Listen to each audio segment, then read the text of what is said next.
What's going on, everybody? It's Dan, Moonshine, the Hillbilly Hellraiser. How are you doing? I'm doing all right. I can't complain. I mean, I'm sure I could, but nobody's going to listen, and everybody's got their own stuff to worry about. So instead, we'll kind of, not we, I don't got a mouse in my pocket or anything, but I will focus on the more positive things in the world. And of the positive things, I'll start with a quick little anecdote here. Check it out. I got a new chair. So I found this I went to a thrift store, and there's a thrift store near one of the record shops that I go to. So I just popped in there because I was trying to find, I can't really remember what I was looking for. Maybe like a little table or something like that. I go in there and looking around, and one of the first things I see is one of these wooden CD display racks. So I was like, oh, hell yeah, I could use one of those. I mean, I purchase enough CDs that I've been running out of room and having to stack stuff on top of other things. And I really don't like being, I guess, my need for order. I don't consider myself OCD or anything like that. I'm not one of those who self-diagnoses himself, but I like to have things neat, and having it in a certain schematic is ideal for me. So I picked that one. I picked that up, and then I was looking around and I saw that they had some chairs that looked like something that I could replace what I've been using for the past 26 years, which is a couple steel folding chairs that me and my buddy Kevin and Brad, we all used to have when we shared an apartment together when we moved back here to Tampa back in 2000 when we were all still starving pro wrestlers. So I went back the over last weekend, and I got one of the chairs that I saw, and I was going to get a matching one, but then I was looking around and I saw this thing. I was like, "Oh, that would actually kind of fits, having like a cool little office chair, and it kind of rocks back a little bit, which is nice. It does have the little squeaky thing. I'm not trying to rip off J Dog, Justin Horville, his whole shtick, but his office aesthetic. But yeah, this is pretty cool. It kind of neat. I haven't had an actual like proper chair outside of my pro wrestling folding chairs that me and my buddies had forever, and I just kind of acquired as time went on. Yeah, so I thought that was kind of cool. And then as far as any other stuff, I mean, if if you're interested in any updates on my neck, I mean, pretty much it is what it is. It's jacked up, and it's basically me just trying to do whatever I can to avoid surgery as long as I can is basically what it comes down to. Because eventually that's what I'm gonna need. I hate to say that, it's one of those things that I kind of have known. So it's just a matter of just trying to not let things go too long to the point where you kind of hit like a point of no return when it comes to symptoms when you're dealing with anything, any sort of like stenosis related issues with your spine. So that's kind of where I'm at with that one. But I think I have pretty good doctors, pretty confident in their abilities if and when I have to pull the trigger on that one. So, that's pretty much what's going on. But I do want to thank people who've reach down comments or give me some kind words or well wishes and stuff like that. I mean, I'm not knocking at death's door or anything, and there's people with a lot worse problems than mine, but it does suck. And I mean, it's a serious thing to deal with, and I try but I just try to kind of joke about it, and just I make ridiculous Stephen Hawking jokes, and I'm always like, I went to the record store, and I was joking with them about showing up one day looking like friggin' Stephen Hawking, going, "Do you have the new goat horror available?" And they just didn't know what to make of that. But that's my defense mechanism when I'm dealing with as some people would say, when shit gets real. That's kind of how I deal with stuff, is I just kind of joke about it. But anyhow, and I doubt you can hear it because technology and me are not friends. But in the background, I am jamming Altar of Oblivion in the Cesspit of Divine Decay. This was one of my favorite albums from 2024. It still holds up for me. I really enjoy it. I enjoy that epic doom kind of style that they present. I know some people are kind of, some people are kind of, uh, they're a bit iffy about the vocalist, but I enjoy it. I enjoy the band, and I think it's pretty cool. So if you haven't checked it out, go check it out. It's a good album. So, as far as what I'm here today to do a review, I am doing a review on the brand new album from Rob Zombie, The Great Satan. I picked this up the day it came out, which was the 27th of February, Friday. It came out, it's released on Nuclear Blast. I'm kind of fidgeting around because I want to pull the record off of the player. This was the version I picked up was the indie exclusive. It's a black and white swirl vinyl, as you can see right there. Comes with a 28-page booklet that's limited to 5,200, which I kind of laughed at because you got some bands that they barely can put out 150, 200 copies of in any format, and Rob Zombie's putting out a limited edition of 5,200. So is that, but pretty cool. I mean, you can check out the record here. It's very cool looking album. And I had the booklet in a different room, so I'm gonna go grab it real quick. It won't take me long.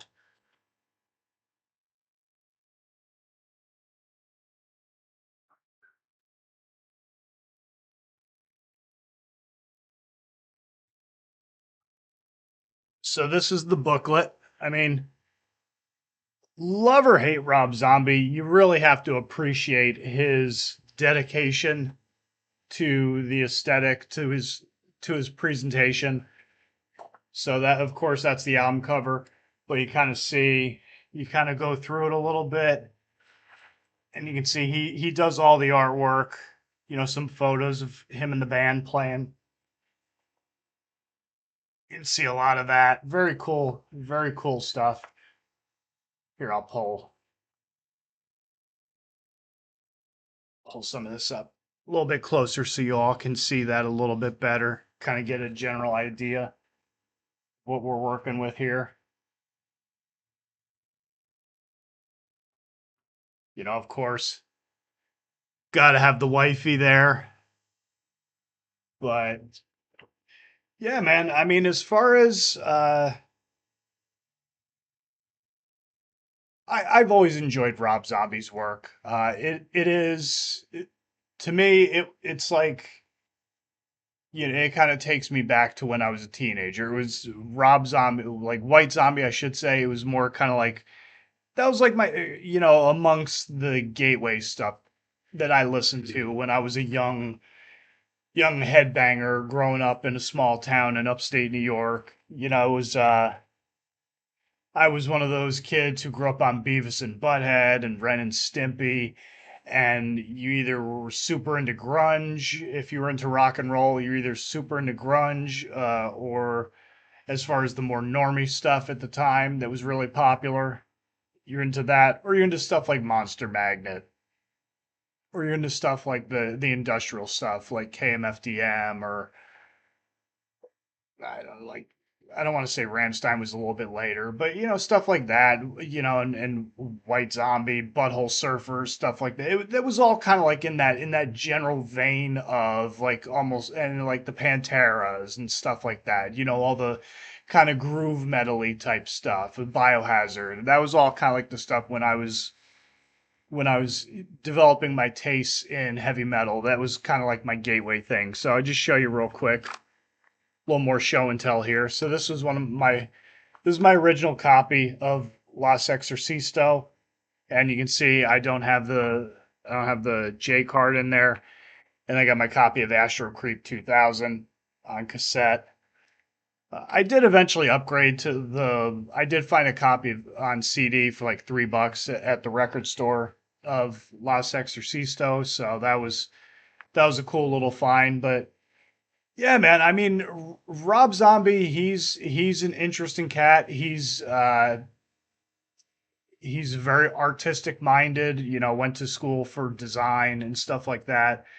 Then got into help, you know, he formed Rob Zombie, or not Rob Zombie, he formed White Zombie with his then girlfriend Sean. I don't know how to pronounce her last name, Isolt or something like that.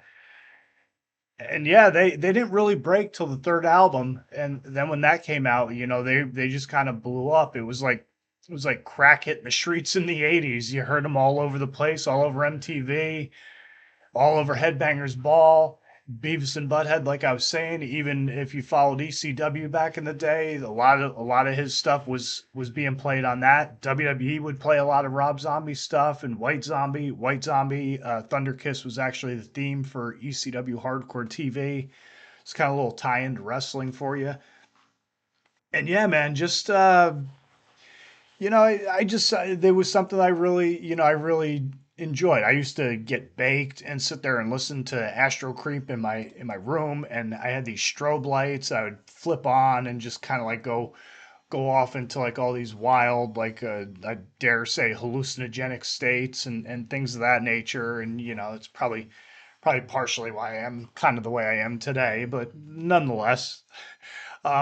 Yeah, so just kind of give you a little bit of a background. That's kind of what, you know, how I got started listening to Rob Zombie's work, his music, and kind of appreciating a lot of his art style, like that whole like kind of wild ass '90s artwork that you would find like with him and like Jim Smith and people who would work on the Ren and Stimpy, like the Spumco guys, and so I can't think of some of the other artists' names, but and then even the people that would do, like if you saw the movie Freaked or you saw the video for Butthole Surfers, who was in my room last night, kind of like that whole like that style of art, that real kind of wild, real vivid colors, very hallucinatory, acid trippy kind of stuff. It was just kind of there was this whole like little subculture of stuff between movies and music and art and stuff like that that I kind of gravitated to at the time. And but that's a whole other story for another time, I suppose. I'm sure at 12 minutes in, you probably want to actually hear me talk about the new album. So the new album is it's about 15 tracks long. They're not all songs, not all full length songs. Some are just like little interludes and stuff like that. But I think what's most appealing about it is just Rob Zombie's general his combination of how he pieces together his adoration of universal horror movie monsters, dirty, grimy sexploitation, not even sexploitation, but exploitation cinema. There's some sexploitation in there, I'm sure. His just lots of funk and punk and this overdriven adherence to spectacle. That's kind of like how I would describe Rob Zombie's music in general. There's always that there's that veneer, if you will, baby. There's always just like that. Every you hear his stuff, it's all it's very grandiose, and you can see that that you can hear this stuff in like arenas and with the bombs and the whistles and the fire and dancing girls and stuff like that. He's like almost like part carnival barker, part tortured artist, and uh, just a very creative, very imaginative dude. And that's kind of I think what's most appealing about him and his music. So his the band that he's got with him, he's surrounded himself with quite a few heavy hitters. He's got Mike Riggs on guitar, who was with him previously on the first two solo albums that he did. He went to go do his own thing. He's formerly of the band Screw, and I've heard a couple people mention him. I think like Lee from Warhammer 666. He's talked about Screw a little bit.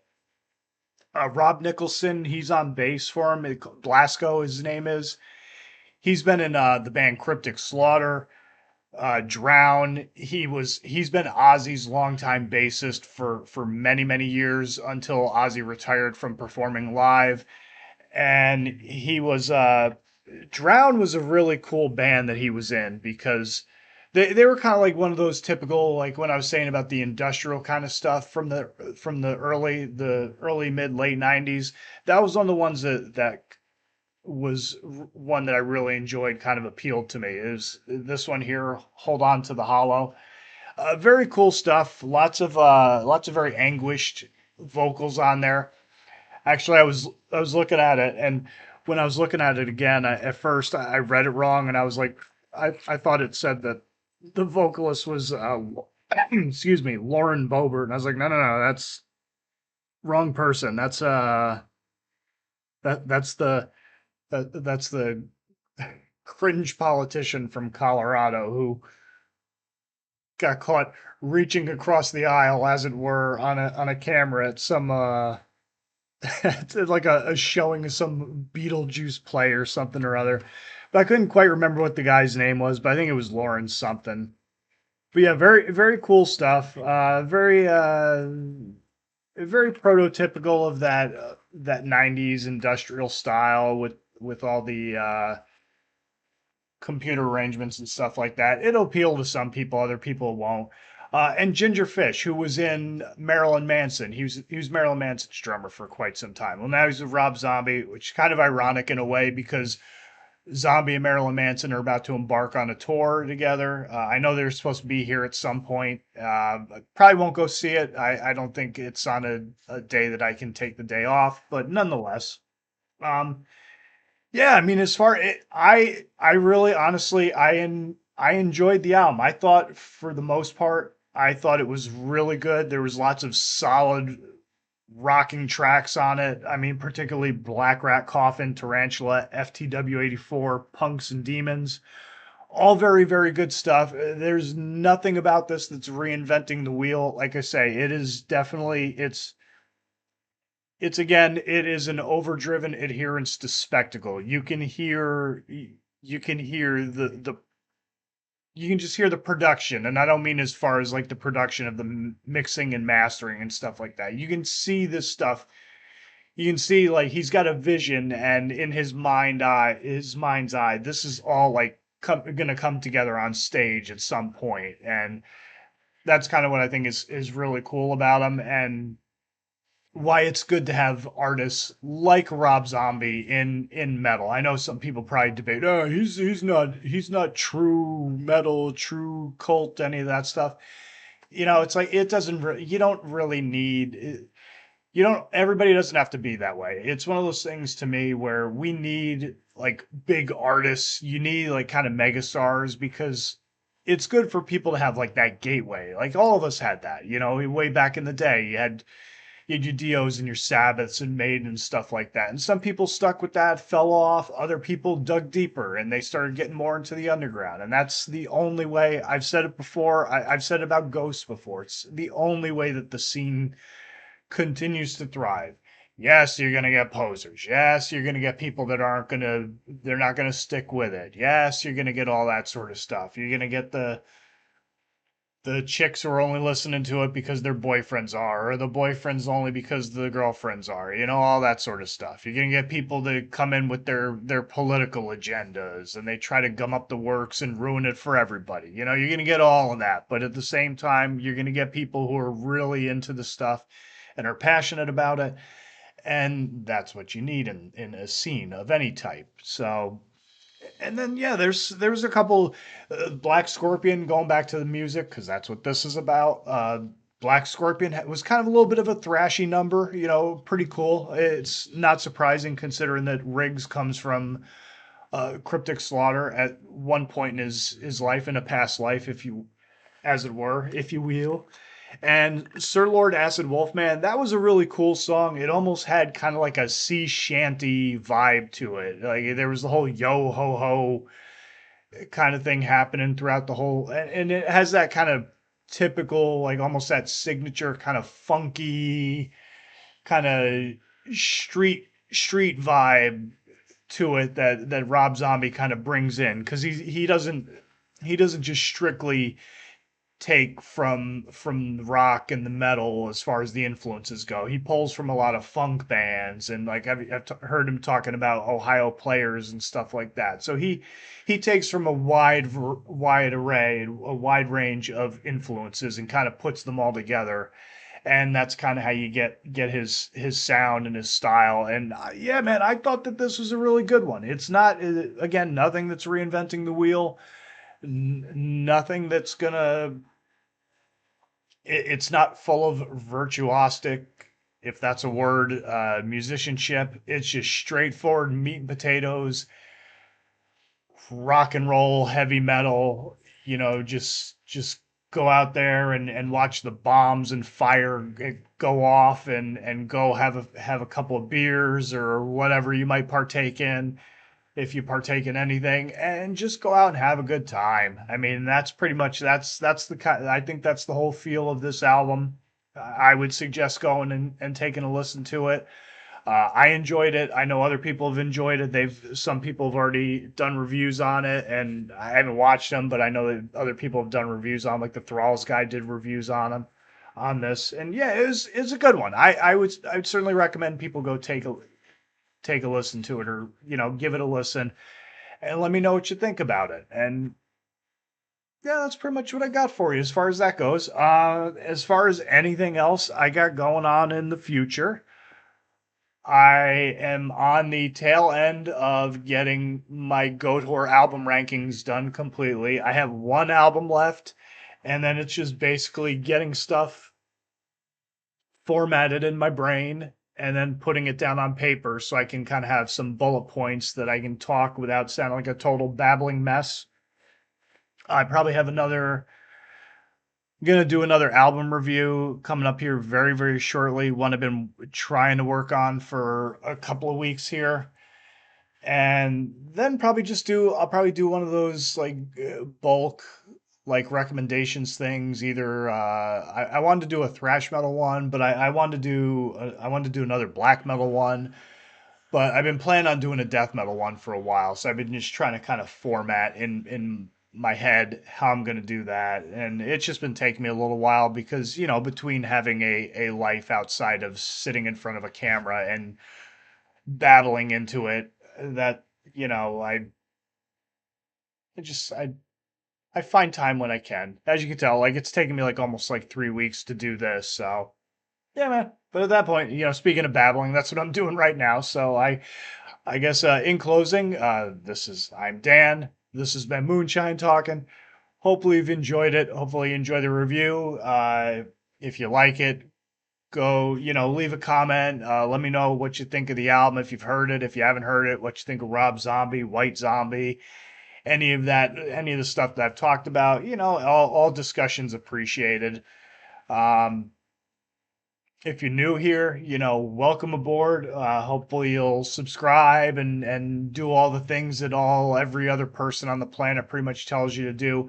And while I'm thinking about it, at the tail end here, if you haven't already, go check out Revik from More Than Red, his latest video. It's a very cool, very interesting, unique way to do a collection. He's shown off some of his collection, but he does it in a really cool, like a lot of people are saying, like a documentary style video. He has a very keen sense of how to create something that's unique and interesting, and just do the same thing that everybody else does, but do it in a way that stands out from the crowd.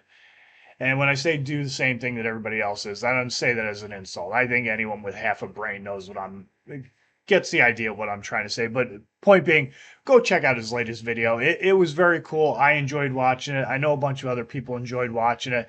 And while I'm thinking about it too, go check out that Goat Metal Show's video that they did talking about some of the thrash metal albums that they've been spinning lately. That was a fun one. Didn't know they were doing it. I think it might have been a live stream or a premiere or something or other.